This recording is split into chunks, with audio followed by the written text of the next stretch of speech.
الحمدللہ رب العالمین والصلاة والسلام علی سید المرسلین اما بعد فاعوذ باللہ من الشیطان الرجیم بسم اللہ الرحمن الرحیم۔ الحمدللہ فرض علوم کا آج یہ 30واں سلسلہ ہے۔ پچھلے درس میں ہم نے مہر کے مسائل بیان کیے تھے اور اس سے پچھلے درس میں نکاح کے ضروری احکام بیان ہوئے تھے۔ آج کی گفتگو ہے حقوق زوجین یعنی میاں بیوی کے ایک دوسرے پر کیا شرعی حقوق ہیں، انشاءاللہ ان کا بیان ہوگا۔ اول تو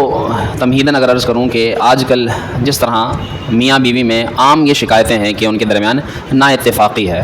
یعنی آپس میں ایک دوسرے کے ساتھ لڑائی جھگڑا، مرد کو عورت سے اور عورت کو مرد سے شکایت بلکہ شکایتیں ہیں اور شکایتوں کا انبار لگا رکھا ہے، ایک دوسرے کے لیے بلائے جان بن چکے ہیں، یعنی مرد بیوی کو،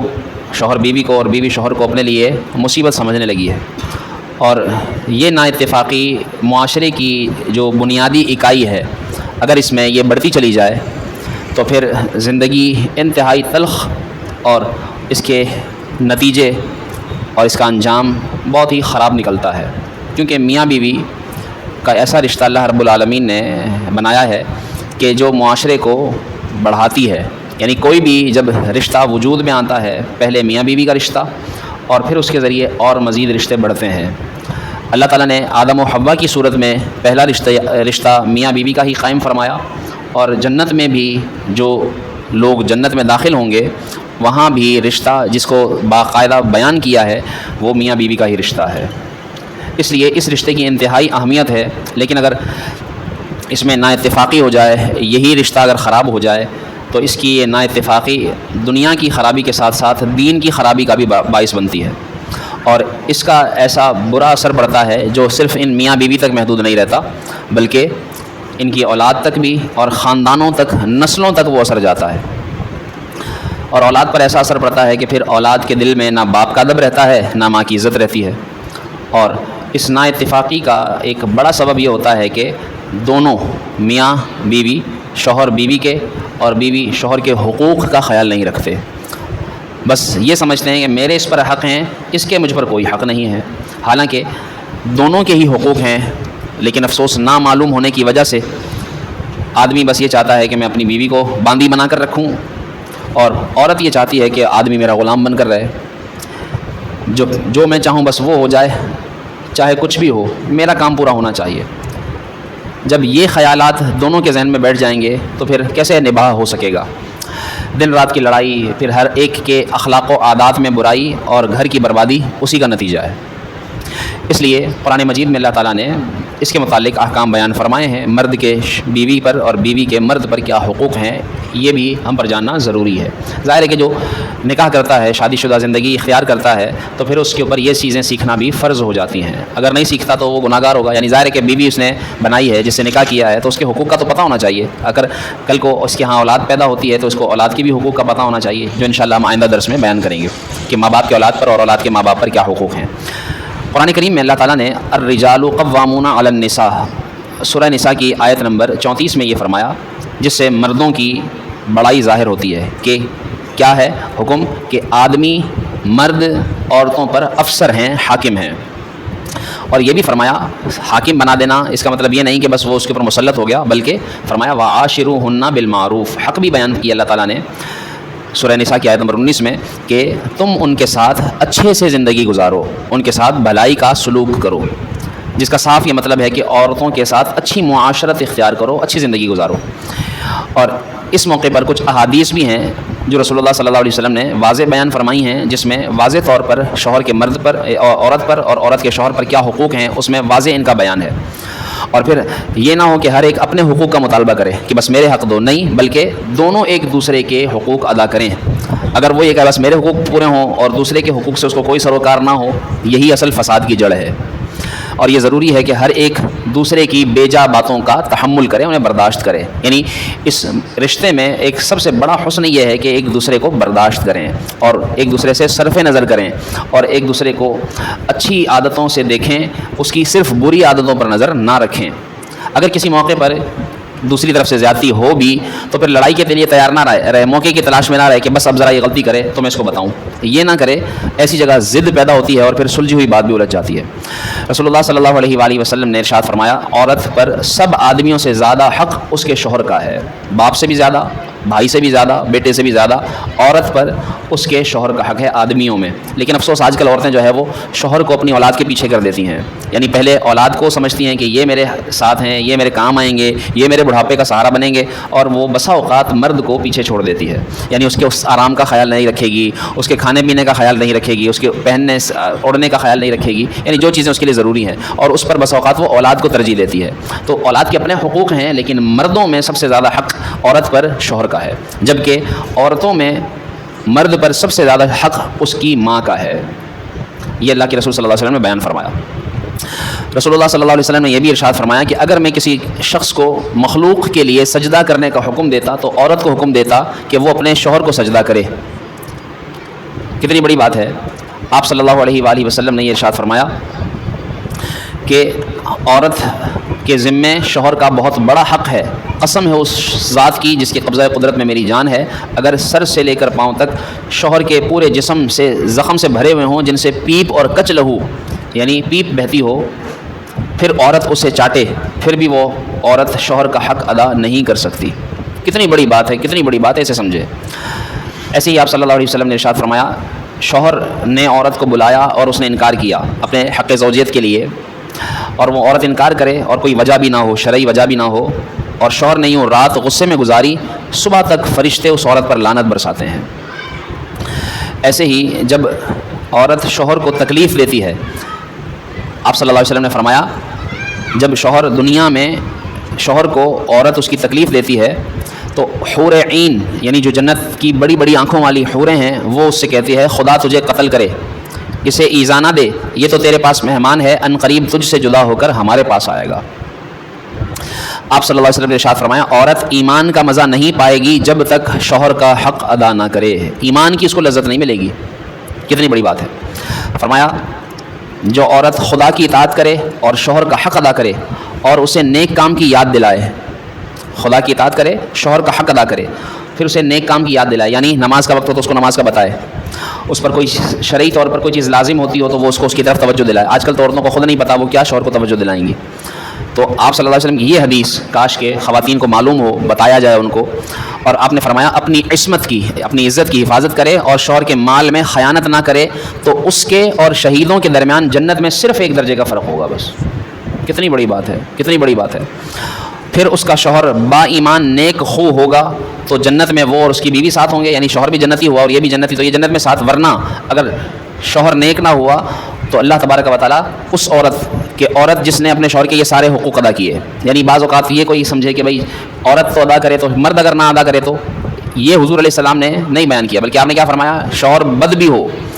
لیکن عورت اگر اپنے حقوق ادا کرتے رہی تو اگر تو شوہر بھی نیک ہوا تو دونوں جنت میں ساتھ، لیکن اگر مرد نیک نہ ہوا تو اللہ تعالیٰ قیامت کے دن اس عورت کو جنت میں شہید کے ساتھ رکھے گا، کسی شہید کے ساتھ اس کا ساتھ رکھے گا۔ کتنی بڑی فضیلت ہے۔ آپ صلی اللہ علیہ وسلم نے ارشاد فرمایا شوہر کا حق عورت پر یہ ہے کہ وہ اپنے نفس کو اس سے نہ روکے اور سوا فرض کے کسی دن بغیر اس کی اجازت کے روزہ نہ رکھے عورت، اور اگر ایسا کیا تو بغیر اجازت اس نے روزہ رکھ لیا تو گناہ گار ہوگی، اور بغیر اجازت اس کا کوئی عمل قبول نہیں، اگر عورت نے کر لیا تو شوہر کو ثواب ہے اور عورت پر گناہ ہے، اور بغیر اجازت شوہر کی اجازت لیے بغیر گھر سے نہ نکلے، اگر ایسا نہیں اس نے ایسا کیا یعنی بغیر اجازت کے گئی تو جب تک توبہ نہ کرے اللہ اور فرشتے اس پر لعنت کرتے ہیں۔ عرض کی گئی اگرچہ شوہر ظالم ہو، فرمایا ہاں اگرچہ شوہر ظالم ہو۔ یہ وہ حقوق بیان کر رہا ہوں جو شوہر کے لیے ہیں، عورت پر لازم ہے۔ عورت پر شوہر کا حق یہ ہے کہ اس کے بچھونے کو نہ چھوڑے اور اس کی قسم کو سچا کرے، یعنی جس بات کا وہ تاکید کے ساتھ کہہ دیتی کہ تم نے یہ کرنا ہے اور وہ شریعت کی حدود میں ہو تو اس نے وہ کرنا ہے، بغیر اس کی اجازت کے باہر نہ جائے، اور ایسے شخص کو مکان میں نہ آنے دے جس کا آنا شوہر کو پسند نہ ہو۔ آپ صلی اللہ علیہ وسلم نے فرمایا اے عورتوں خدا سے ڈرو اور شوہر کی خوشنودی تلاش کرو، اس لیے کہ اگر عورت کو پتہ ہوتا کہ شوہر کا کیا حق ہے، جب تک کھانا اس کے پاس حاضر رہتا یہ عورت کھڑی رہتی کہ یہ کھانا کھاتا رہے، یعنی اس کے ادب میں یہ کھڑی رہنا پسند کرتی، اتنا حق ہے۔ رسول اللہ صلی اللہ علیہ وسلم نے ارشاد فرمایا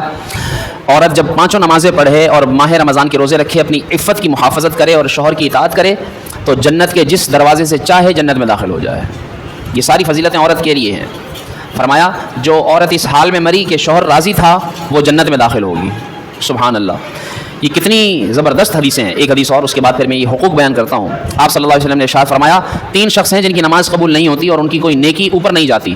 ان کی نیکی نیچے ہی رہ جاتی ہے.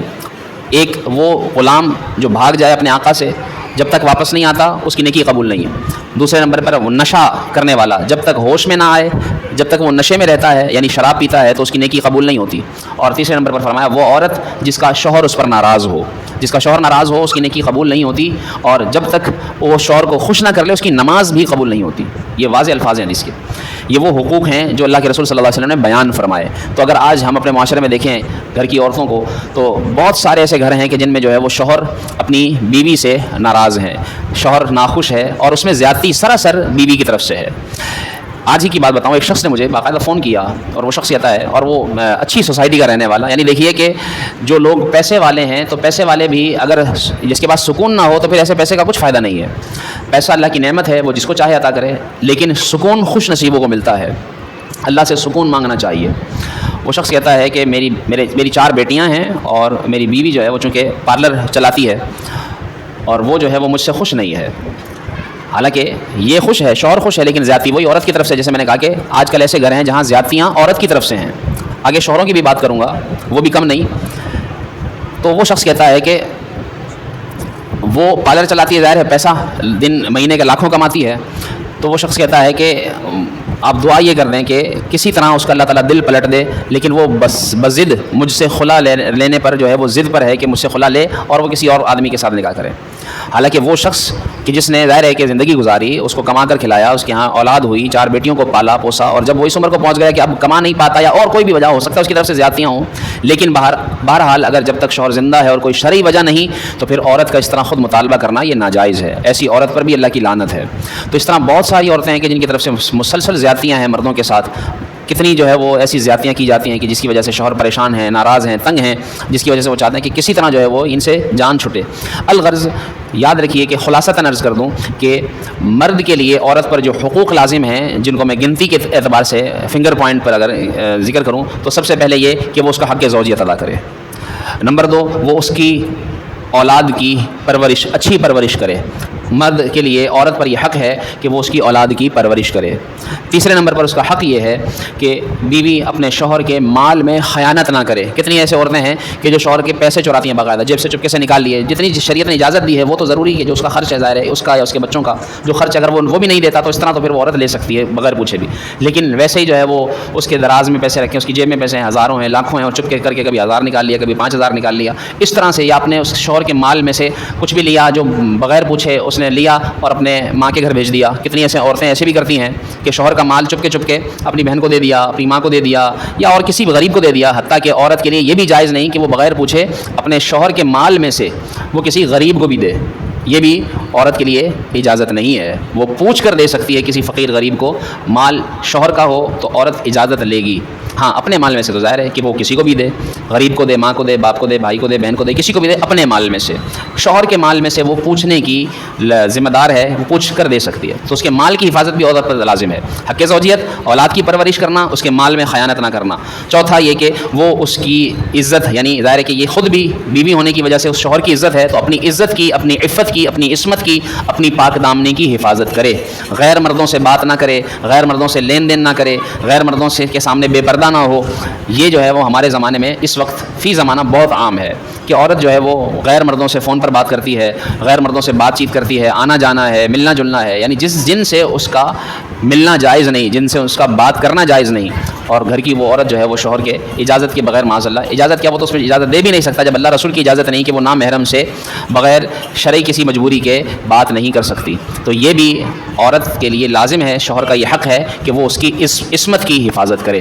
اور ساتھ ساتھ ظاہر سی بات ہے کہ یہ تمام وہ حقوق ہیں کہ جو اللہ تبارک و تعالیٰ نے یا رسول اللہ صلی اللہ علیہ وسلم نے احادیث میں بیان فرمائے ہیں. اب اس اعتبار سے آپ ضرور دیکھ لیں, اگر نہیں معلوم ہمارے گھر کی خواتین کو, ہو سکتا ہے کہ آپ جائیں تو آپ ان کو یہ ساری حدیثیں سنائیں کہ کچ لہو بہتا ہو, پیپ بہتی ہو تو پھر بھی حق ادا نہیں کر سکتی, اور یہ اور وہ, اور ان کو دبانے کی کوشش کرتے ہیں بعض. تو یاد رکھیے کہ ان کے حقوق بھی لازم ہیں جو آپ پر ہیں, یعنی ہم مردوں پر عورتوں کے حقوق لازم ہیں. تو یہ تو عورتوں کے وہ حقوق تھے جو مردوں کو انہوں نے ادا کرنے ہیں. جبکہ اس کے برعکس وہ مرد کے جن کو عورتوں کے ساتھ کیسے پیش آنا چاہیے، یعنی عورتوں کے کیا حقوق ہیں مردوں پر، اس کے متعلق بھی آپ صلی اللہ علیہ وسلم نے ارشاد فرمایا، سنو عورتوں کے بارے میں بھلائی کی میں تمہیں وصیت کرتا ہوں، تم میری وصیت کو قبول کرو۔ وہ پسلی سے پیدا کی گئیں اور پسلیوں میں سب سے زیادہ ٹیڑھی اوپر والی پسلی ہے، اگر تو اسے سیدھا کرنے چلے گا تو توڑ دے گا، اگر ویسی ہی رہنے دے تو یہ ٹیڑھی باقی رہے گی، یعنی ٹیڑھی ہی رہے گی۔ عورت پسلی سے پیدا کی گئی ہے، تیرے لیے کبھی سیدھی نہیں ہو سکتی، اگر تو اسے برتنا چاہتا ہے تو اسی حالت میں برت، اگر تو برتنا چاہتا ہے اسی حالت میں برت، یعنی سیدھی نہیں کر سکتے۔ تم یہ سمجھو کہ بس میں کہوں کھڑی ہو جا تو کھڑی ہو جائے، میں کہوں بیٹھ جا تو بیٹھ جا، جیسا میں سوچوں کہوں تو کیا آدمی تو یہ آج کل چاہتا ہے بس جیسا میں سوچوں نا، جیسے میری سوچ ہے عورت ویسے چلے، ایسا کبھی نہیں ہو سکتا۔ آپ نے فرما دیا، اللہ کے رسول صلی اللہ علیہ وسلم نے جو فرما دیا سچ فرما دیا، کہا کہ سیدھی نہیں کر سکتا۔ اگر تو نے اس سے فائدہ اٹھانا ہے، یعنی بچے پلوانے ہیں، اپنے آپ کو کسی اور حرام کام سے بچا کر اللہ کے رسول کے حکم کے مطابق جائز کام کرتے ہوئے زندگی گزارنی ہے اور کچھ نہ کچھ سکون حاصل کرنا ہے، اپنی اولاد کے ساتھ زندگی گزارنی ہے، تو اسے اسی حالت میں برت۔ اور اگر تو اسے کہے کہ نہیں سیدھی ہونی چاہیے، بالکل تیر کی طرح سیدھی ہو، ایسا نہیں کر سکتا۔ فرمایا اگر تو سیدھا کرنے کی کوشش کرے گا تو یاد رکھیے سیدھا تو کرنے کی کوشش تیری ہوگی، لیکن تو سیدھا تو نہیں کر سکے گا، توڑ دے گا۔ بعض چیزیں ایسی ہوتی ہیں نا جو ٹیڑھی ہوں گی، اب ان کو ہم سیدھا کرنے کی کوشش کریں تو وہ سیدھی نہیں ہوتی بلکہ ٹوٹ جاتی ہیں، سیدھی نہیں ہوتی۔ وہ ایسے ہی عورت کے بارے میں سیدھی نہیں ہو سکتی، اگر کرے گا سیدھی تو توڑ دے گا، اور توڑنا طلاق ہے۔ کیا مطلب ہوا کہ جن گھروں میں طلاق ہوتی ہے اس کی ایک وجہ یہ ہوتی ہے کہ وہ اس کو چاہتا ہے کہ سیدھی ہو جائے، اور وہ سیدھی ہو نہیں سکتی اور وہ طلاق دے دیتا ہے۔ اور بعد میں یقین جانیے 12-13 سال مجھے امامت کی فیلڈ میں ہو گئے، کوئی ہزاروں کیسز لوگوں کے اگر طلاق کے ہم نے سنے تو اس میں سے 98% لوگ جو ہے وہ طلاق کے بعد پچھتاتے ہیں، مرد ہو یا عورت، کہتے ہیں کیوں دی، کاش نہ دیتا، پھر بعد میں ڈھونڈتے پھرتے ہیں کہ کوئی حل نکل جائے 3 طلاق کے بعد، پھر کوئی نہ کوئی وہ مفتیوں کو ڈھونڈ رہے ہوتے ہیں۔ 1-2% ایسے لوگ ہیں جو کہتے ہیں کہ، اور وہ وہاں پر واقعی وجہ ہوتی ہے طلاق کی، لیکن 98% لوگ جو ہے چھوٹی چھوٹی باتوں پر، کھانا پکانا نہیں آتا، صفائی کرنی اچھی نہیں آتی، یہ میرے ماں باپ کی خدمت نہیں کرتی، میرا گھر صاف نہیں رکھتی، بس یہ چھوٹی چھوٹی باتوں پر طلاق ہو جاتی ہے۔ اتنی باتوں پر طلاق نہیں دی جاتی، زندگی ہے اس کی خامیاں آدمی دیکھتا ہے اپنے اندر، تو دیکھے کتنی خامیاں بھری پڑی ہیں۔ کیوں؟ کیونکہ عورت سے زیادہ آدمی کو کون جان سکتا ہے جتنا بیوی جانتی ہے، تو بیوی سے پوچھیے کسی کی کہ اس کے اندر کتنی خامیاں ہیں۔ ہر انسان میں ہوتی ہیں، مرد میں زیادہ، بس اوقات عورت میں بہت کم، یا کہیں عورت میں بہت زیادہ مرد میں کم، لیکن ہوتی ضرور ہیں۔ تو اس طرح ایک دوسرے کی برداشت کر کے زندگی گزاری جائے۔ آپ صلی اللہ علیہ وسلم نے ارشاد فرمایا مسلمان مرد عورت مومنہ کو، مومن عورت کو مبغوض نہ رکھے، یعنی وہ اچھی ہے تو اس کی طرف سے اپنے دل میں بغض نہ لائے۔ اگر اس کی ایک عادت بری معلوم لگتی ہے کہ یہ بری ہے، بہت زبان چلاتی ہے، بہت جو ہے وہ سارا دن جو ہے وہ چلاتی ہے، بچوں کو ڈانٹتی ہے، گالیاں دیتی ہے، برا بھلا منحوس کہتی ہے، یا اچھا نہیں پکاتی ہے، دیر سے اٹھتی ہے، جو بھی عادتیں اس کو بری لگتی ہیں، لیکن فرمایا تمہیں اگر اس کی عادت بری لگے گی تو کوئی عادت اس میں اچھی بھی تو ہوگی، لیکن تم ایسے نظر کے گندے ہو چکے ہو کہ اس کی بری چیز پر ہی نظر ڈالتے ہو، اچھی چیز تمہیں نظر نہیں آتی، اس میں بری ہے تو اچھی بھی تو ہے، یعنی تمام عادتیں خراب نہیں ہوں گی، جبکہ اچھی بری ہر قسم کی باتیں ہوں گی۔ تو مرد کو یہ نہیں چاہیے کہ خراب عادتیں ہی دیکھتا رہے، بلکہ بری عادت سے چشم پوشی کرے۔ یہی تو حکم ہے ہمارے دین میں کہ پردہ پوشی کرنا، کوئی عیب ہے تو عیب چھپانا، عام مسلمان کا عیب بھی نظر آئے تو اس عیب پر پردہ ڈالنا چاہیے۔ اور اس کے بارے میں آپ نے فرمایا جو مسلمان کا عیب چھپائے گا قیامت کے دن اللہ اس کے عیب چھپائے گا۔ یہ تو مسلمان کے بارے میں ہے، تو جو بیوی کے عیب چھپائے، اور آپ صلی اللہ علیہ وسلم نے کیا فرمایا، ہننا لباس، اللہ نے قرآن کریم میں فرمایا ہننا لباس لکم وانتم لباس لہن، وہ تمہارا لباس ہیں تم ان کا لباس ہو۔ تو لباس تو چھپاتا ہے جسم کو، یہ تھوڑی کھول کھول کر دکھاتا ہے۔ اور آدمی یا عورت آج کل عام ہے، مرد بیوی کی برائیاں کر رہا ہے، بیوی شوہر کی برائیاں کر رہی ہے، بیوی اپنے میکے میں، شوہر اپنے گھر میں، بیوی کے سسرال میں، سارے دن ایک دوسرے کی برائیاں، معاذ اللہ فون پر ایک بات یوں بول دیا، یوں سن لیا، یوں بیٹھ گیا، یوں اٹھ گیا، یوں کہہ دیا، یوں بتا دیا، اتنی باتوں کی برائیاں کی جاتی ہیں۔ تو ایسے تھوڑی پھر گھر بسے گا، ایسے تھوڑی آپس میں محبت آئے گی۔ میاں بیوی آپس میں دونوں ساتھ اس طرح رہیں کہ ان کے بارے میں کسی تیسرے کو کوئی برائی پتہ نہ ہو، اس کی برائی اس کو، اس کی برائی اس کو پتہ ہو، بس تیسرے کو نہ پتہ ہو۔ تو انشاءاللہ جب تک یہ دو رہیں گے، ان کے بیچ میں تیسرا نہیں آئے گا، جب تک یہ بسے رہیں گے۔ جب تیسرا انوالو ہوا، ان کے جھگڑے بڑھیں گے، آخر کار ہو سکتا ہے جدا ہو جائیں۔ آپ صلی اللہ علیہ وسلم نے ارشاد فرمایا تم میں اچھے لوگ وہ ہیں جو عورتوں سے اچھی طرح پیش آئیں، عورت کے ساتھ اچھے سے پیش آنا۔ آپ صلی اللہ علیہ وسلم نے فرمایا کوئی شخص اپنی عورت کو نہ مارے۔ کتنے ایسے یعنی بد باطن قسم کے آدمی بھی ہیں جو اپنی عورتوں کو مارتے ہیں، معاذ اللہ۔ فرمایا اپنی عورت کو نہ مارو جیسے غلام کو مارتے ہو، اور پھر تم مارتے ہو، اور پھر فرمایا جب تم اس کو مارتے ہو اور پھر اس سے مجامعات بھی کرتے ہو، اس سے قربت بھی کرنا چاہتے ہو، یعنی کیسا آدمی کا دیکھیے ظرف ہے کہ وہ عورت کو مار کر اور پھر اسی سے قربت کرنا چاہتا ہے۔ دوسری روایت میں ہے کہ عورت کو غلام کی طرح مارنے کا قصد کرتے ہو، ایسا نہ کرو، شاید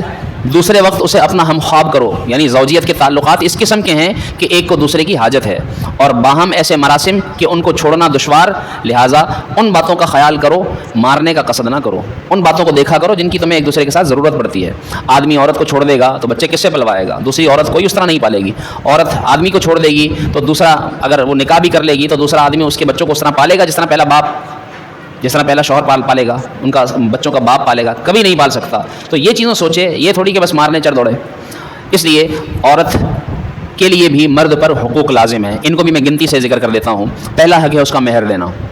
جیسا کہ ہم نے پچھلے درس میں ذکر کیا، عورت کا یہ حق ہے آدمی پر کہ وہ اس کا مہر ادا کرے۔ دوسرے نمبر پر اس کے لباس کا خیال رکھے، اس کو جب پہننے کے لیے کپڑوں کی ضرورت ہو، پھر جس موقع پر بھی ہو، لیکن خاص طور پر کم از کم اسے اپنا جسم چھپانے کے لیے سردی گرمی کے حساب سے جو اس کی زینت بھی بنے اور جو اس کے لیے لباس بھی بنے، تو اس کے لباس کا حق یہ آدمی پر لازم ہے۔ یہ نہیں کہ تم خود لے آؤ یا میں تمہیں کہاں سے لا کر دوں، نہیں، یہ مرد پر لازم ہے، اس کو پہنانا یہ مرد کی ذمہ داری ہے۔ تیسرے نمبر پر اس کے نان نفقہ، یعنی اس کا کھانا پینا، اس کو 2 وقت کا کھانا پیش کرنا یا 3 وقت کا کھانا، یعنی جب اسے بھوک لگے اس کو بھوکا نہ رکھنا، یہ مرد پر لازم ہے۔ مرد کے لیے یہ حق ہے کہ وہ اس کے کھانے کا انتظام کرے، یعنی اس کو کما کر لا کر دے۔ آج کل ایسے بھی گھر ہیں کہ جہاں پر عورتیں کما رہی ہیں، آدمی بیٹھ کر کھا رہے ہیں، یعنی عورتیں کھلا رہی ہیں اپنے آدمیوں کو، عورتیں پال رہی ہیں، ایسا بھی ہو رہا ہے۔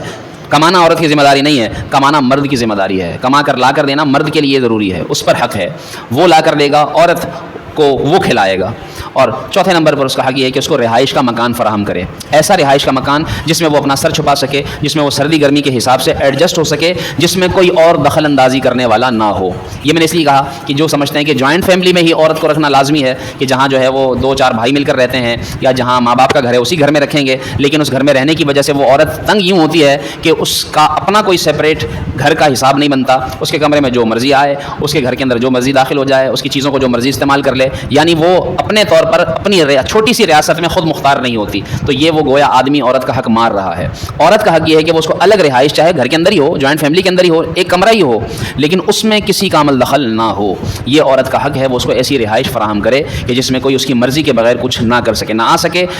نہ اس میں سے کچھ لے سکے، نہ اس کے سامان کو اس کی مرضی کے بغیر استعمال کر سکے۔ آج کل یہ ہوتا ہے کہ جوائنٹ فیملی میں تو کہتے ہیں کہ نہیں بھائی ایک ہی گھر میں ہے تو سب تمہارا ہے، تمہارا سب ہمارا ہے، ہمارا سب تمہارا ہے، لیکن یہ کہنے کی بات ہے، ظاہر سی بات ہے کہ اس کے ماں باپ نے اس کو جو جہیز دیا وہ اس کا حق ہے، وہ اس کا مال ہے، اس کو وہ اپنی مرضی سے استعمال کرے، لیکن عورت کو بھی یہ چاہیے کہ اگر وہ مل کر رہنے کا ذہن بنائے گی، مل کر چلے گی تو زیادہ گھر کے اندر خوشی ہوگی، اور بہت سی ایسی جگہیں ہوتی ہیں کہ جہاں پر مل کر رہنے سے اللہ تعالیٰ زیادہ برکت عطا فرماتا ہے۔ تو یہ میں نے بنیادی طور پر دونوں طرف سے 4 حقوق بھی اور کئی احادیث بھی آپ کے گوش گزار کی، کہ جن سے امید ہے کہ آپ کو بہت ساری فرض باتوں کا، ضروری باتوں کا علم ہوا ہوگا کہ مرد پر یہ حقوق ہیں اور عورت پر یہ حقوق ہیں۔ ان کی تفصیل انشاءاللہ کسی دن جمعے کے بیان میں بیان ہوگی۔ اللہ کریم ہم سب کو یہ احکام یاد رکھتے ہوئے، کم از کم چونکہ ہم نے یہ چیزیں سنی ہیں تو ہم مردوں کو عورتوں کے جو حقوق ادا کرنے چاہیے، اللہ تعالیٰ ہمیں وہ حقوق اچھے سے سمجھنے، ان کی تفصیل حاصل کرنے اور وہ حقوق اللہ تعالیٰ ہمیں ادا کرنے کی توفیق عطا فرمائے۔ اور جو حقوق میں نے عورتوں پر بیان کیے کہ مردوں کے لیے انہوں نے ادا کرنے ہیں، تو یہ میں ریکارڈنگ اس لیے کرتا ہوں کہ ہم جو ہے وہ اسے یوٹیوب چینل پر بھی اپلوڈ کرتے ہیں، تو آپ یہ اپنے گھر کی خواتین کو بھی سنا سکتے ہیں، چاہیں تو اس طرح ان تک یہ